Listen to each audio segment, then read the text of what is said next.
তো বন্ধুরা, তোমাদেরও কি পড়তে বসতে ইচ্ছে করে না? যখন পড়ার সময় হয় তখন মনে হয় ফোনটা একবার ঘেঁটে নিই, তারপর পড়তে বসবো।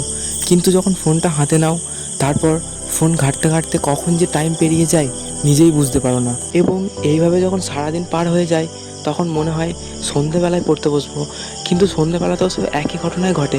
তুমি ফোনটা একবার হাতে নাও এবং কখন যে টাইম পেরিয়ে যায় নিজেই বুঝতে পারো না, এবং রাত হয়ে যায়। এবং তারপর মনে হয় যে থাক, কাল সকাল থেকেই শুরু করব। তো এখানে সমস্যা হলো, আসলে আমরা পড়াশোনার মধ্যে কোনো ইন্টারেস্ট খুঁজে পাই না।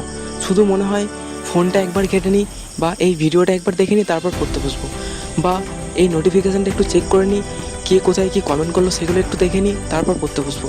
এবং এরকম হতে হতে যখন সারাদিন পার হয়ে যায় তখন আমাদের কাছে আর কিছু করার থাকে না। এবং এইভাবে হতে হতে যখন একদিন, এক সপ্তাহ এবং এক মাস পার হয়ে যায় এবং বছরের শেষে যখন পরীক্ষা চলে আসে, তখন আমরা তাড়াহুড়ো করে সব কিছু করার চেষ্টা করি, কিন্তু এইভাবে আদৌ কোনো কিছু সম্ভব নয়। এবং আমাদের চারপাশের সবাইকে দেখে আমরা নিজেদের থেকে বেটার মনে করি, আমরা শুধু অজুহাত দিতে থাকি। দেখো, তুমি যদি লাইফে কিছু করতে চাও তাহলে তোমাকে এখন থেকেই শুরু করতে হবে।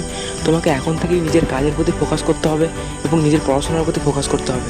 তুমি পরবর্তীকালে কোন অবস্থায় থাকবে সেটা নির্ভর করছে তুমি এখন কী পরিমাণে পরিশ্রম করছো। তোমার নিজের ফ্যামিলির দায়িত্ব নিজেকে নিতে হবে, অন্তত তোমার নিজের দায়িত্বটুকুও নিজেকে নিতে হবে। সবসময় পরিস্থিতি একই রকম থাকে না, তাই নিজের ফ্যামিলির বর্তমান অবস্থার দিকে তাকিয়ে অন্তত কিছু করো এবং ভাবো তুমি জীবনে যা চাও তা কি পেয়ে গেছো। যদি সেটা না হয়ে থাকে তাহলে পরিশ্রম করে যাও।